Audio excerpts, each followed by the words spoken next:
I'm Matt. And I'm Nate.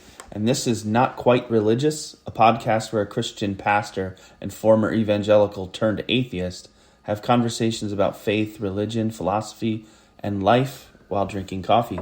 Welcome to episode 8, where we're going to talk a little more in depth about why I think atheism is beautiful. I don't want to say counter to Matt's why he believes Christianity is beautiful, but maybe a counter. Before we start, I think we should shout out to the coffee, and I have no idea if it's good or not because you haven't told me before, so it's going to be a surprise to me as well as our listeners. It's Chameleon Coffee. I've never heard of it. This is my first time drinking it out of Austin, Texas. The roast that I'm drinking in particular is the Guatemala medium roast, and it's described as having notes of milk, chocolate, and citrus, which is pretty typical Guatemalan profile, and I would say it's good. It's a solid 8, 7.5. So that's like Starbucks quality. Yeah. So I'm not drinking coffee today because I already had mine. My son was up at 4:45 this morning, and we did get him back to sleep, but I had coffee much earlier. Coffee makes me a better podcaster, so however long we're here, that's how many cups I'm going to drink. If I have more than like 1 cup of coffee, I'm up because I'm getting old. So we don't have a toddler with us this week, which is nice. Listening to last week, you could hear him in the back occasionally, and I guess that's just life when you have kids. I tried so hard to not pretend that he wasn't there. It was kind of impossible, especially that big crash. So you won't hear me saying hi, Bash, several times. I mean, you could. It just... shout out to Bash. So, another shout out, our friend Dave, who we've mentioned a few times, was sort of the inspiration for these past 2 episodes. He was like, can you guys stop bashing Calvinism and talk about sort of your worldviews? And Never!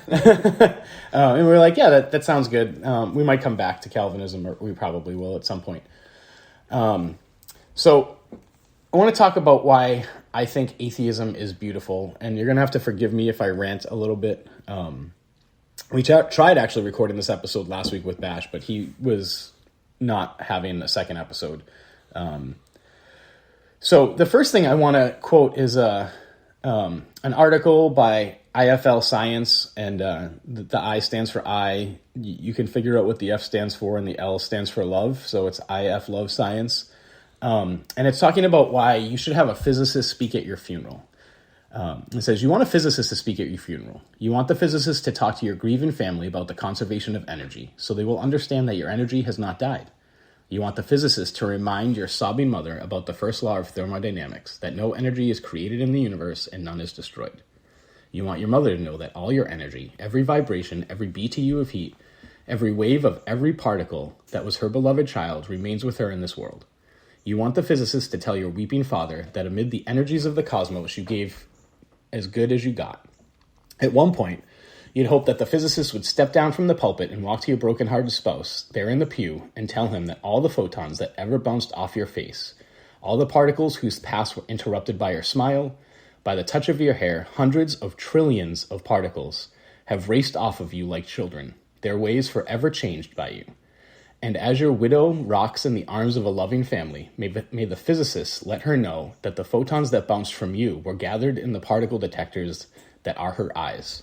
And those photons created within her constellation of electromagnetically charged neurons whose energy will go on forever. And the physicist will remind the congregation of how much of our energy is given off as heat. There may be a few fanning themselves with their program as he says it, and he will tell them that the warmth flowed through you in life is still here, as part of all that we are, even as we mourn, continue in the heat of our lives.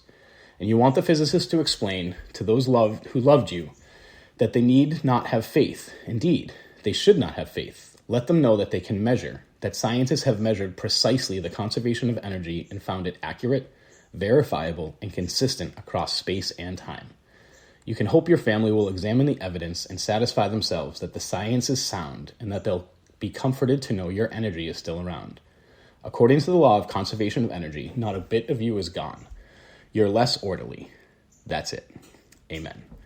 So I don't remember if I found that while I was still a Christian pastor or not, but I think that partially sums up why I think atheism's beautiful. Not that you can't have a God or gods in what was just described, but they're certainly not necessary. And so this idea that nothing is created or destroyed. Sometimes matter can turn into energy and energy turn into matter because they're two forms of each other.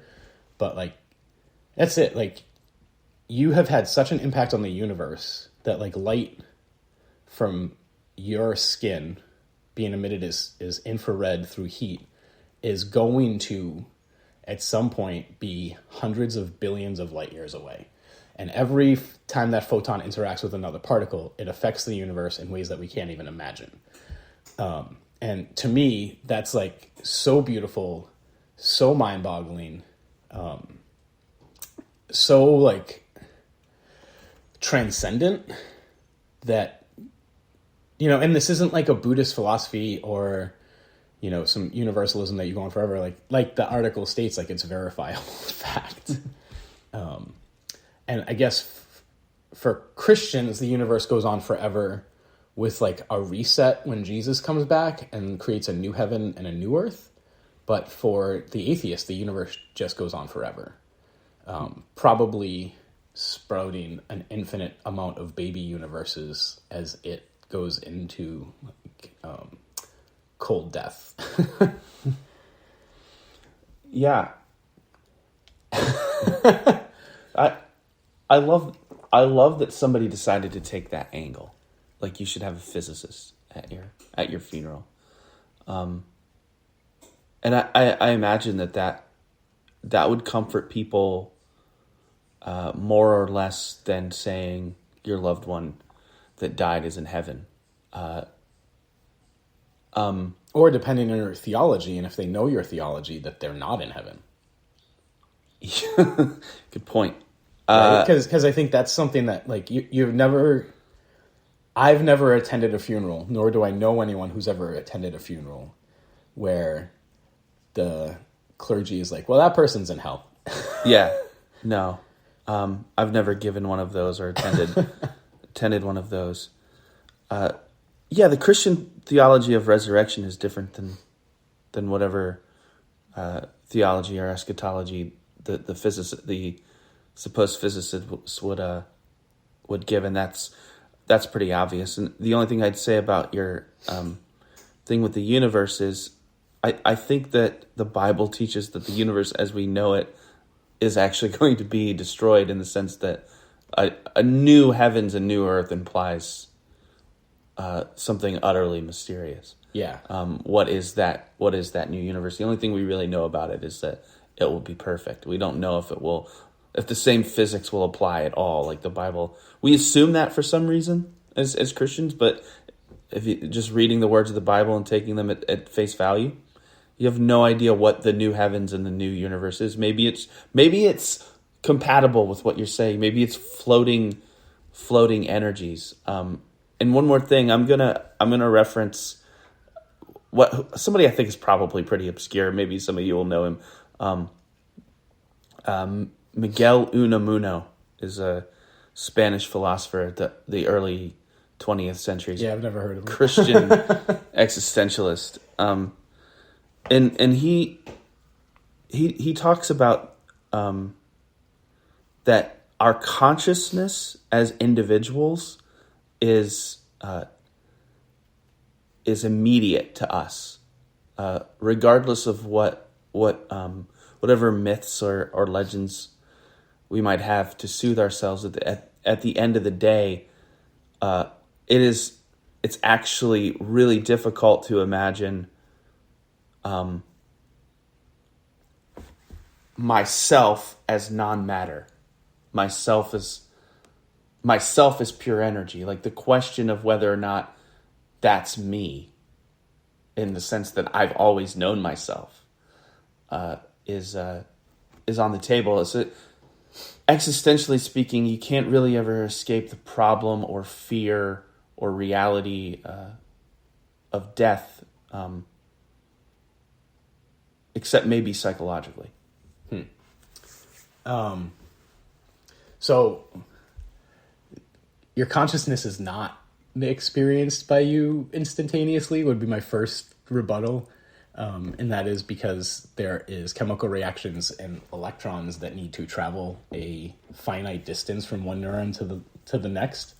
And so like you may experience that. So to sort of zoom out a little bit, like you're experiencing looking at your coffee mug like it just happened, but light travels at a finite speed, 300,000 meters per second. And the distance between the coffee mug and your mouth is really small. But you're still looking at a version of the coffee mug that is in the past. So all your your consciousness that you're experiencing is actually a past version. Like you don't experience the present, and you. That's fascinating. I'll just qualify by saying immediacy in terms of ontology, not in terms of physics. Yeah, I guess I'm just on physics bent because of the quote and and as far as like fear of death, so and I think we talked about this last week when the mic was off. Like I'm actually not afraid of death, in the same way that I'm not afraid of sleep. I'm afraid of dying, and that's because like I don't like pain, and you know there are some people who experience very little pain, like they have an aneurysm in their sleep, and I guess we don't know if that's painful because they're asleep, and I think you can imagine like other ways to peacefully die that from our perspective probably don't have pain. But like, I smoked for a lot of my life, and I don't anymore, but that doesn't mean that I'm not going to get lung cancer. And the idea of like sawing my chest open to either take out cancer or replace a lung is like way more terrifying than not existing. Yeah. So I don't know what you think about, or anybody in my audience thinks about the Enneagram, and I'm not using this illustration as a verification either way, just as a launch pad to what I'm about to say in terms of my feelings about death. So I'm allegedly a type 4, which means that my greatest desire is for my life to have meaning and significance. So death calls that into question. Does it? That quote just says it doesn't. It also motivates it, right? Like if I didn't die, then if there wasn't death, I think that desire for significance and meaning would be greatly lessened. But at the same time, it's like when you're dead, there's no meaning and significance, and the fact that you do a bunch of stuff and then go back to sleep, essentially. You're like, what was that for? What's all the stuff that I did for? Just, Yeah, so, which I think would bring me to another way I think atheism is beautiful, is like, who cares? Right? Like, so like, theists have a worldview where, like, your life has to matter. And whether that leads to their conversion or keeps them in the faith, like there's an eternity, and the interactions that I have, the giving money to the homeless or helping out my elderly neighbor or loving my wife or my kids, that has eternal ramifications. And I'm like, yeah, maybe not, like, but ice cream still tastes good. So like, let's just do that. Mm-hmm. Which I think goes into my next point. Sorry. On atheism being beautiful is just how freeing it is, or at least was for me and many of the people who I know who deconverted. And there are a few like you who lost their faith and actually desperately wish they could have it again because they are afraid of death. And so, the existential dread of like having no meaning is a little bit too much for them. And like, man, I wish I could have not read that book that, broke the camel's back. And, but for a lot of us, we're just like, man, there's so much freedom in not belief. And for the hyper evangelicals who are maybe listening, probably not, I don't mean freedom in the sense that Christians use it to define atheists, right? So I think a major argument that theists make towards atheists, and this isn't just Christians, this is Muslims and like really not culturally Jewish people, but like, Orthodox, like pretty strong Hasidic, things like that. I would say, well, you just want to like do what you want. And like, in some level that's true. Like I want to eat ice cream when I want to eat ice cream. But they're like, you just want to, do cocaine off of strippers and, live this hedonistic lifestyle. And I'm like, that's not like the freedom that I find in atheism, because I murder as many people as I want to murder now as an atheist as I did as a Christian. And that number is 0. Right. And that goes for a lot of what I would say are quote unquote sins in Christianity. Like I have as many extramarital affairs as I want. 0. Right. So like you take a list of the big 10 commandments, right? I steal as much as I want. That's 0. Although I accidentally stole ginger from Stop and Shop yesterday. And I mean like a little bit of ginger root, for a client I was shopping for. It's probably like 20 cents. Accidentally. Yeah. It was like, nobody saw it. I got to the car and I was like, oh, wait, you accidentally stole from a corporation? Yeah. Yeah, it's complex. So, and there have been times where I've walked out with stuff like a few Christmases ago, Ollie was shopping with me at Target and took like a bigger ticket item and like a doll, or I think it was a Paw Patrol thing, and he like hit it and we got out to the car and I went back in because I was like, this is like $25 is significant. I shop at Target all the time. I don't want to be, have the security tape review and then but like 20 cents of ginger, and I'm sure it was close to 20 cents because I had 2 clients yesterday. I'm a professional chef, by the way, and they ordered. And it smells amazing in here. Thanks. I'm doing slow braised pulled pork.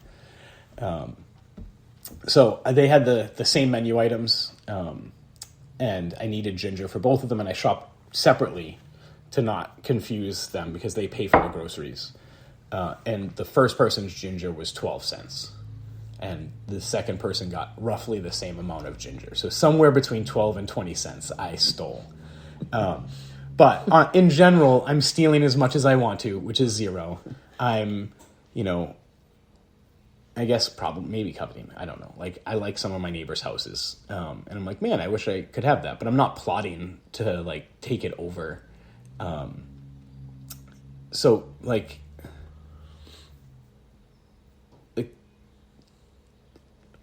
Yeah, I think it's ironic that that I don't kill people. No, no.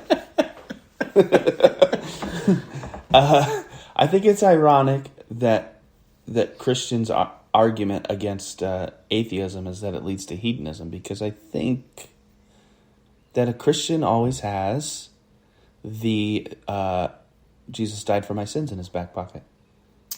And the Christianity that I experience and that you experience in evangelicalism, and I know there's theology, so this isn't quite fair, but there's a tad bit of irony because there's a loophole in a sense that I discovered immediately after, getting saved, having that experience, which I think is more of a psychological experience now than I do think it was a real or spiritual experience. Well, I mean, psychological experiences are real. They're real, but it wasn't what I thought it was. Okay, it wasn't. Yeah.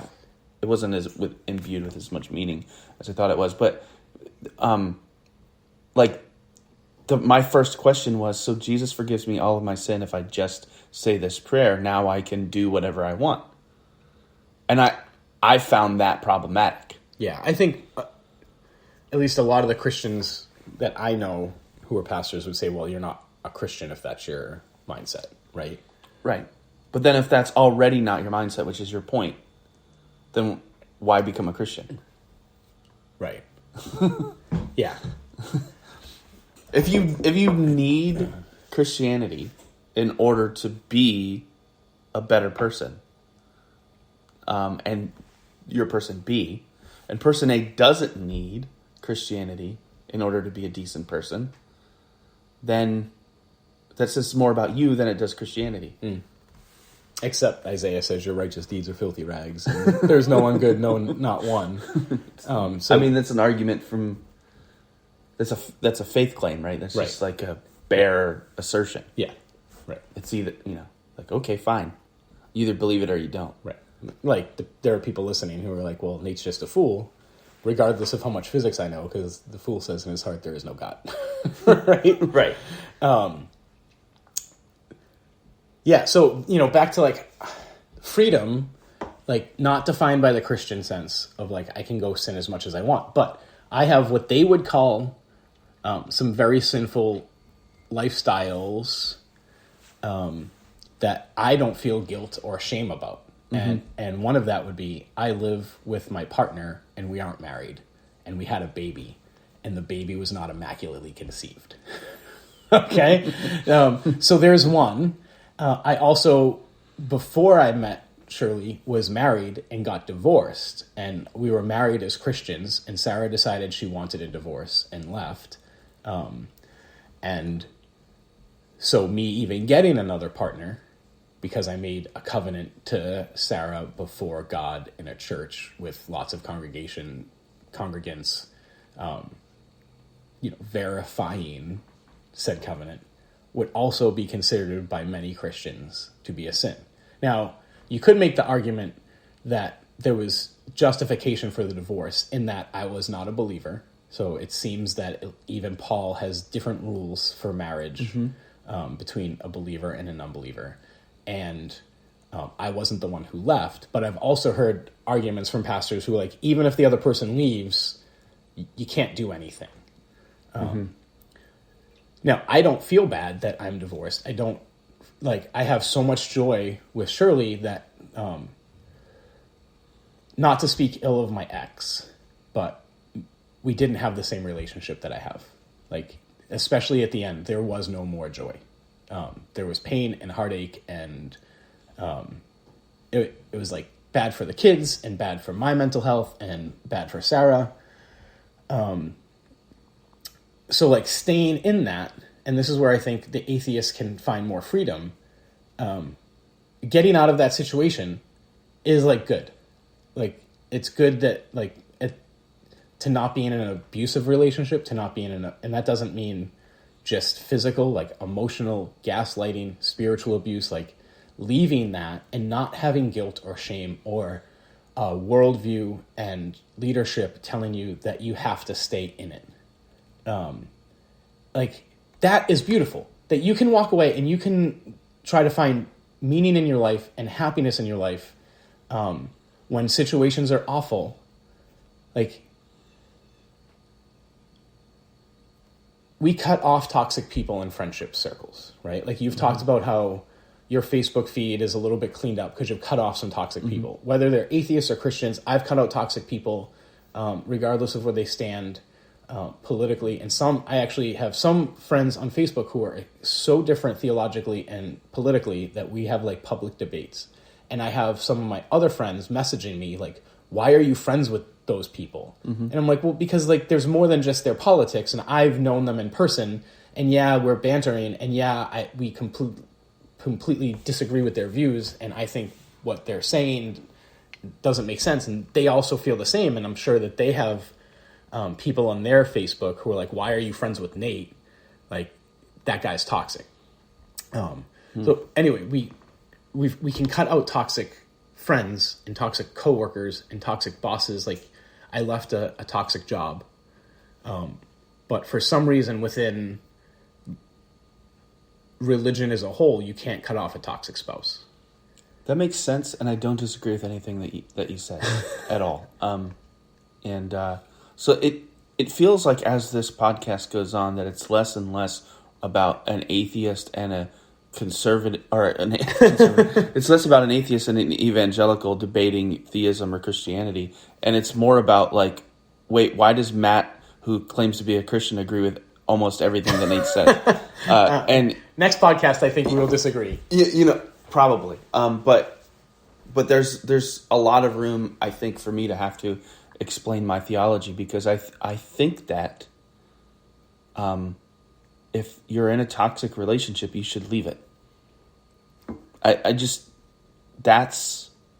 And it makes total sense that if you're bound by morals set by a group, essentially, and that you find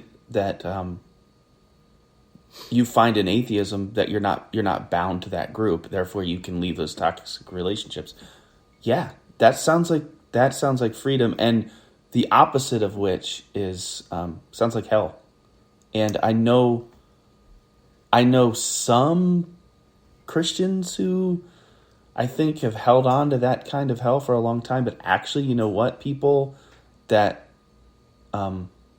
live through hard marriages or hard things, there's like, most of the time they end up doing the thing that they're technically not supposed to do. And I feel like most churches are just kind of like, yeah, we're all human. It's been my experience. We have people in my own congregation in Brattleboro, elders on our elder board who are divorced, and I don't think they've ever been church disciplined, and so, and I'm not going to do it. It's like you're in a toxic relationship now. You're not. This marriage seems to be working. I don't know. Whatever the thing is that we call Christian or conservative evangelicalism or Calvinist Christianity, whatever that thing is, it's like, I'm probably deconverted from that as much as you are. Yeah. Right. Yeah, I think I would even take it a step further. And first, let me just say, most of the pastors who I knew personally in Acts 29 would have said, if you're in an abusive relationship, you should get out. Mm-hmm. I can't speak for all Acts 29 pastors, but I like the men who I'm like, we broke bread together, we got coffee, like they help support my ministry. Mm-hmm. They would not say stay in it. Mm-hmm. Now, there has been a few high-profile church leaders who have said that. John MacArthur comes to mind, and this I don't know if it broke on your Facebook feed, but it came out that he was advising women who were in abusive relationships to stay married, to not go to the authorities, to let the church deal with it. And that's just... That strikes me as being at the heart of the problem with American Christianity. I'll just say it bluntly, and I'll just say that for now, because I think our next episode is gonna be me saying a lot more about that and trying not to be belligerent. Our next episode is that's just unchristian. Yeah. What you just described is like not at all about Jesus. Yeah, and I think a lot of the Christians listening would agree. And I think there is a minority that probably don't listen because I'm here that would staunchly disagree. I also, when we're talking about toxic people, there's, people who are just toxic, like the narcissist, who, regardless of what relationship they're in, are gonna bring destruction. There's also people who are toxic for you, but aren't toxic by nature. Right? So from an outsider looking in, they're like, well, Matt's a great guy. He's got a radio voice. He likes coffee. He seems to love his wife and his kids. He is leading his church well. But there could be people who hang out with you and they're like, Matt's just, he doesn't help me. He makes me worse. Mm-hmm. So I just want to throw that out there. And I also want to take the divorce thing a step further, where I think a lot of the Christians, and at least the tribes that I followed, would say marriage isn't about happiness, it's about holiness. And you can learn to love someone. And there was a big push to get married younger. to have babies quicker. And, what we know from science is, especially male brains don't mature till you're 26. So you're getting married at 21, you're still an idiot. Yeah. Right? Yeah. So you're having babies as an idiot. You don't really know what makes you happy at 21. Like the things I was looking for in a relationship at 21, 22, 23, 24, 25, even 26 are not what I was looking for when Sarah left. Mm-hmm.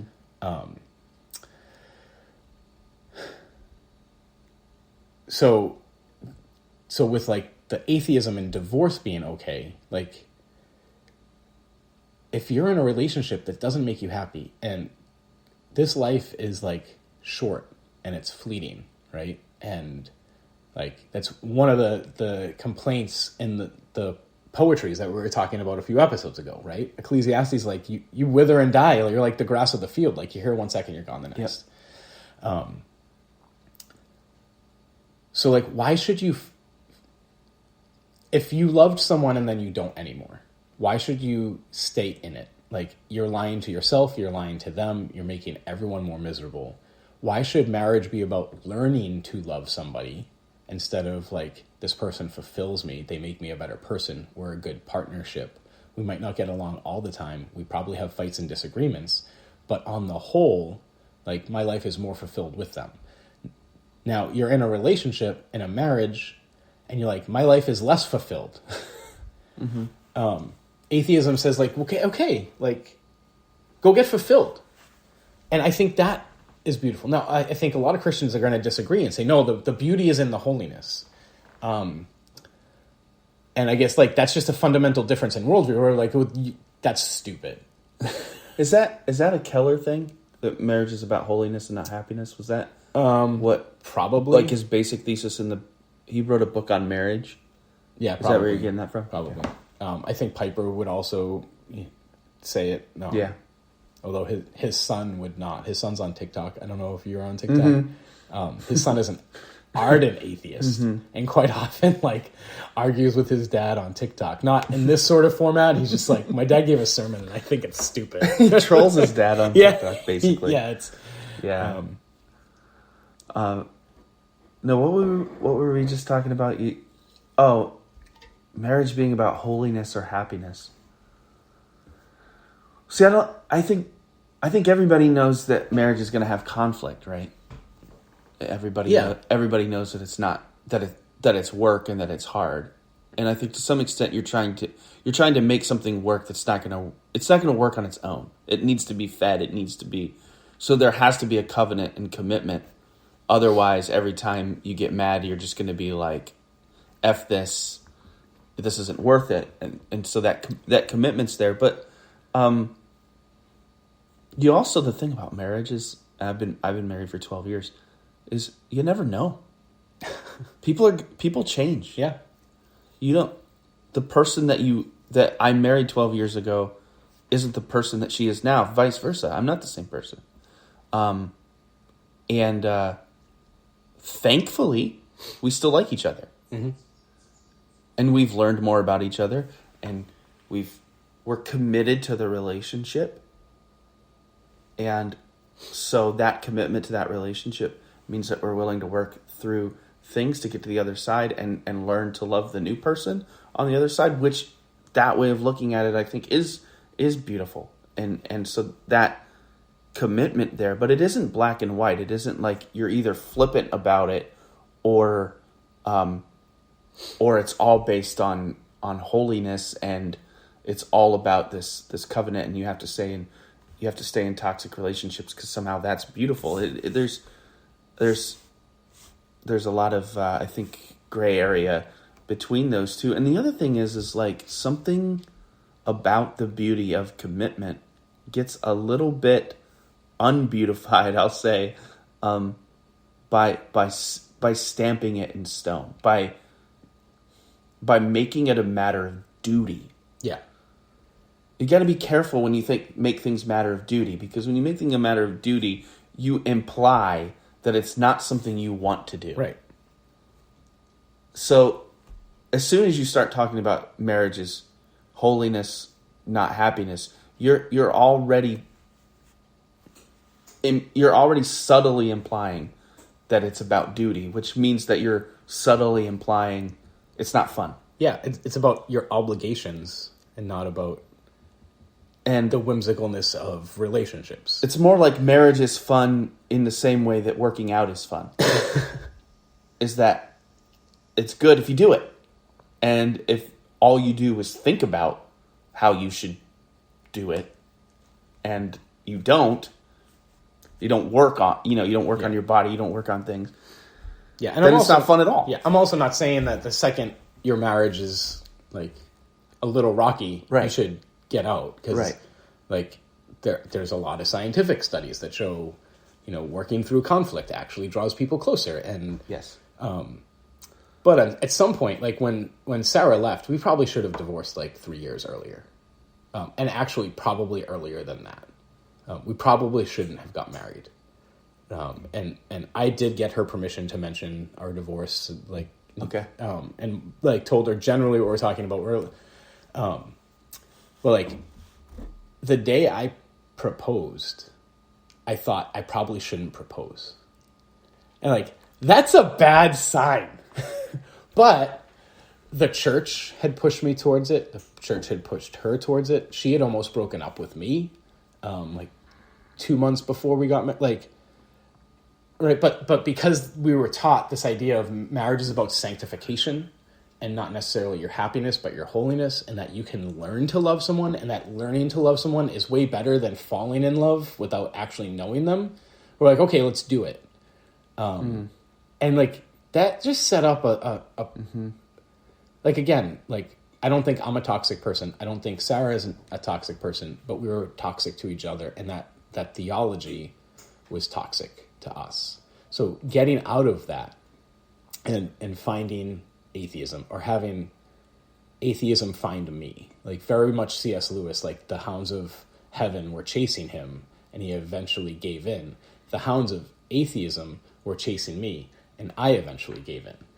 And I think next episode we'll talk a little bit more about that, because it was seminary that broke my faith, and it was specifically getting an A- instead of an A in seminary, because my seminary professor, who is a young earth creationist, said I proved my point logically and biblically, but I was wrong because the universe is only 6,000 years old. And I was like, well, that's not a reason to give me a lower grade. Because I was told there's open hand and closed hand theologies. Like, closed hand, you can't be a Christian without believing in Jesus. Open hand, like, the universe could be really old or not really old.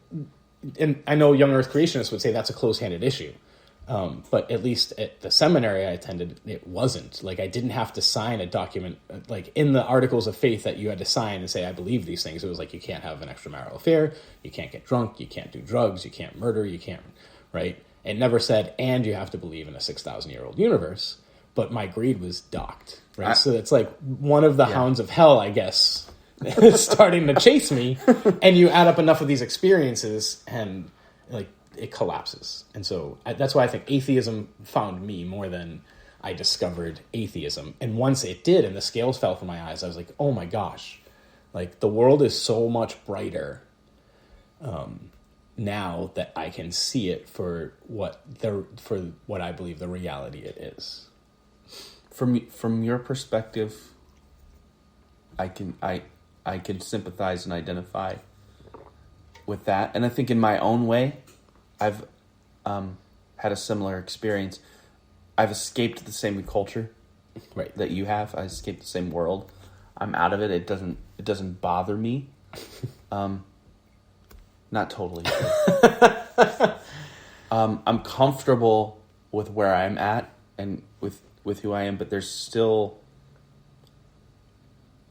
some things, and I don't know how much I want to. That's another thing I'll say for the next episode, because the stuff that's going on with the SBC, even though I was never a Southern Baptist myself, is triggering for me. Yeah, and if you don't know what's going on with the SBC, you can Google SBC controversy and find out before. I guess we're releasing this podcast after the one we're doing next. So it will have already been discussed. Yeah. But the point being that I think we've both escaped the clutches of the same toxic culture. Yeah. And then the interesting thing is why, why I still identify Christian. And I sometimes have this experience of really thinking through my thoughts, or processing them with another person, such as yourself, somebody who's an agnostic or atheist, and trying to process these thoughts with those people, and going, what's in a name? Like, what does it mean for me to say that I'm a Christian if I'm one in such, a nuanced or progressive, if you will, way? Is my self-identification artificial? The counter to that is I don't think anything that we identify ourselves with is completely artificial. We make psychological attachments, I think, they're like you said, they're real. But you wonder, like, when, for instance, when I had an experience months ago on Facebook where I was blocked by a fundamentalist right after they called me anathema and a wolf, because I didn't think that because I thought that Jesus was being sarcastic when he told the disciples to bring 2 swords to Gethsemane. I'm a wolf because I was a pacifist, essentially. And those still tend to be triggering moments for me. I'll talk more about that later. Yeah, I'm sorry that you've lost friends simply because you don't agree with specifically what they do. Which, like we talked about multiple times before, like Christianity is a big tent. And there are people in it who want to make it a really small tent. And, like, for me, that you thinking Jesus was sarcastic is not a reason to call you anathema, because I think even super conservative Christians would be like, sometimes he's really sarcastic. Yeah. I bet you can't get through the eye of a needle. Right. It's true. I guess the point I was getting to that I forgot to get to was that it was based on, and I was being a little bit sardonic there too. His criticism was based on what is my view of the Bible, which, as anybody who's been listening to this podcast knows, isn't exactly orthodox. Even though I come to orthodox conclusions about, say, the really important things: the existence of God, resurrection, the meaning of the Apostles' Creed, essentially. Yeah. My views of the Bible are not orthodox evangelical. And so because my views of the Bible and this conversation about what Jesus meant in the garden revealed some of my views of the Bible that differed with his view of me was that I was a false Christian. Yeah. And my point is that technically, in relation to him and what he thinks defines a Christian, he's not wrong. Yeah. Subjectively speaking, that divide between he and I and the way we look at the world is real. Yeah. We don't look at the world the same way at all, even though we bear the same religious signifier. Yeah. In the same way, my evangelism professor at Southern said Catholics aren't Christians, and desperately wanted to convert them to Christianity to save their souls. Right. Yeah. So I think finally, and I don't know if I'm doing a good job representing why necessarily atheism is beautiful. It's a really big topic. And one of the things we talked about when we first tried to record that I got on a tangent about is just like how big infinities are. And like they're so big, our brains can't comprehend it. And, partially like, as I view religion, I think we got about 10 minutes. It was a way to explain really big things. Like, we don't grasp how big the earth is. Like, it takes 24 hours to fly from North America to Australia, and that's traveling at like an insane speed. It takes 8 minutes for light from the sun to get to Earth. And that's traveling at 186 miles per hour per second. Yeah, per second. 300,000 meters per second. Like, it's so fast that it feels instantaneous to us. Right? Yeah. So you have ancient people out on a plane and they see lightning and they hear thunder and they're wondering why it rained one year and it didn't rain another, and why locusts are eating all their things and it's unpredictable, and they're like gods. Right? And that seems rational. And then the more you understand about how big things actually are, like, the less a god even becomes something that I would consider a rational thought. So, like, the universe is about 90 billion light years across, and I wish I did the math on that. And that's the visible universe, because light does travel at a finite speed. It's almost 100% that there's universe beyond what we can see. So you look at, like, the horizon, right? The world doesn't end at the horizon when you're on the ocean. It's not like the water's flowing over. It's not the Truman Show. Right. So, like, the universe doesn't end where you can stop seeing it. It continues on. It might be infinite. Also, one of the things that I have come to believe in is the multiverse. So there's 8 interpretations of quantum mechanics. The most popular one throughout history since quantum mechanics has been discovered is the Copenhagen interpretation, which says a particle is a wave until it's observed. The wave function collapses. It becomes a particle. It lands on one specific part of space. There are 8 other interpretations. You guys can look them up yourselves. The multiverse is another one. So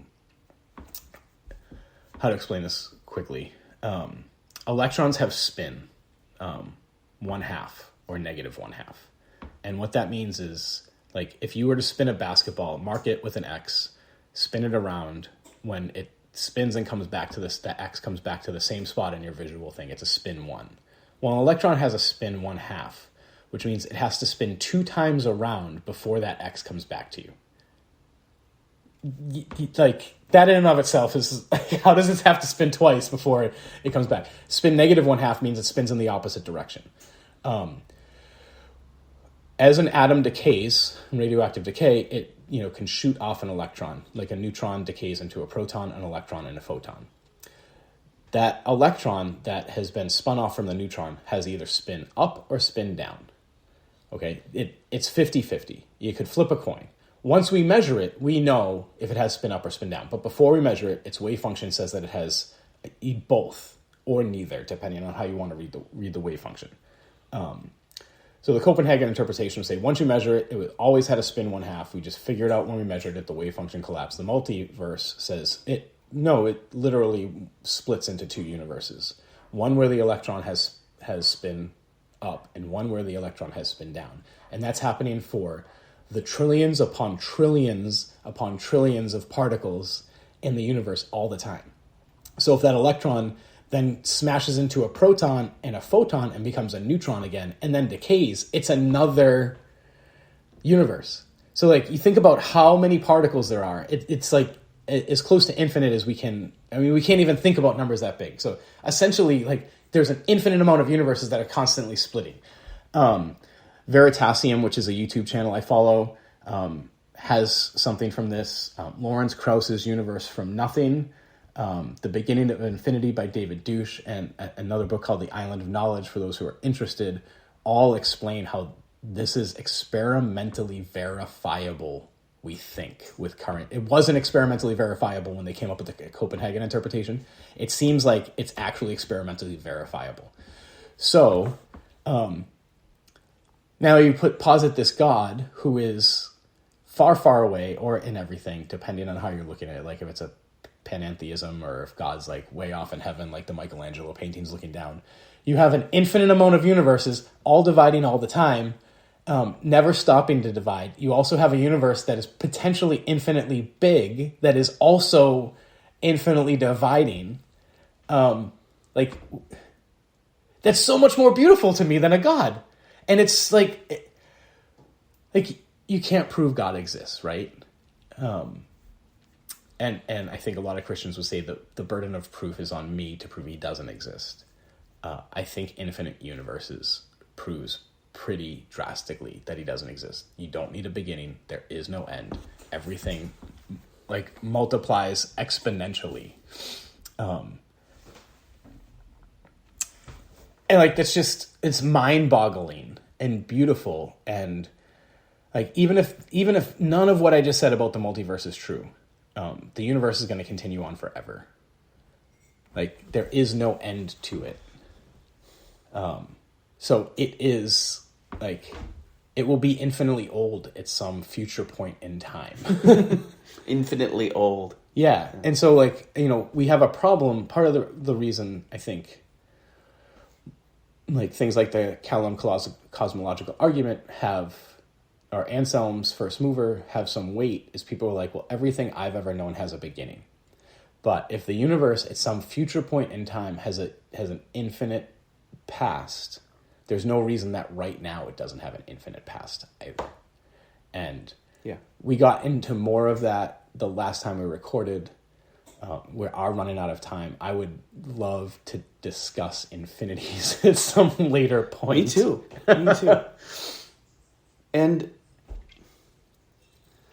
yeah, I love this stuff. I mean, I may seem like a theology guy, and I don't know what you're talking about, but I love listening to it. To be fair, I do think there's a lot of people, maybe myself included, who would say this is theology. Yeah. Right? Like, if you take away the strict definition of, like, systematic theology, where you're taking a holy book and from it, figuring out what characteristics God has, what characteristics we have in relation, and take the bigger view of, like, theology is figuring out the, like, I guess, if there's a God, what the universe, I don't know. I want to do an episode just on this because I have a question / rebuttal that I know it will open a can that we don't have time for at this point. Cool. I'm down because I think you can probably hear in my voice, but if you were sitting at the table, you would see how smiling I am at this like infinite. Like just how big infinity is. If you could see us, I basically frown the entire time. I frown at everything that Nate says, except when he starts talking about infinity and multiverses, and then I just get a big old smile on my face. And it's kind of impossible not to if you fully understand, or not even fully, if you like are willing to take in, and just let me just end where. This is where I think especially young Earth creationists, whether they're Muslim or Christian or Jewish or whatever, those are the three big ones where I would say that there's a creation. A lot of the Eastern religions don't necessarily need one. I think this is where they miss out on the beauty. Because, like, if the Earth is 6,000 years old and there's only one reality, you can't be mystified. You cannot find the joy in what we're talking about. You found what you were trying to say. It literally took 53 minutes to get there. You finally found it. I derailed us. The episode title is Listen to Minute 53 and go backward. Well, on that, I want to thank you guys for listening. Thanks for the feedback you're giving us. I think some of it's been helpful. Some of it has, I think, encouraged me and Matt that not only is this fun for some of you to listen to, but it's been cathartic and therapeutic in some ways, which is pretty... I didn't even expect that to happen when we were talking about narcissists in the church, but it's pretty awesome that it did. Yeah, the fact that it's been not just entertaining, but beneficial is really fulfilling. Yeah. That I think it's helping people, and that's humbling. Yeah, and beneficial, not in the way where people like, oh, I'm converted now, or oh, I'm deconverted now, but like, oh, you spoke to a wound, and I still have the same worldview. Yeah. But it was really nice to hear that articulated. Right.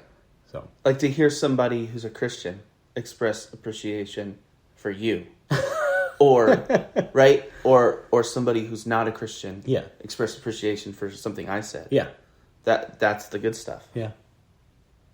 Well, we hope you listen next week, where maybe we'll talk more about infinities or the Southern Baptists.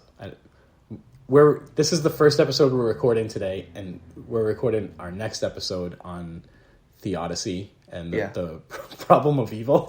This is the part like where if we were really famous and we had producers, they would just like edit everything we're talking about right now. I don't know. My favorite podcast is Stuff You Should Know, with Josh and Chuck. Yeah, and it's like they're really famous. And they don't edit anything. Mm-hmm. And they're like, it's just too fake. So they go on tangent like. And if they're listening right now, Josh and Chuck, I'd love to hang out and have you guys on the show too. Stuff You Should Know. Chameleon Organic Ground Coffee, 7.5 to 8. Waiting for that 10, that unicorn. We'll find it someday. Last week's coffee was a 9. Yeah. Maybe an 8.5. There's room, though. Yeah. All right, guys. Like, share, comment, email. We love all of you.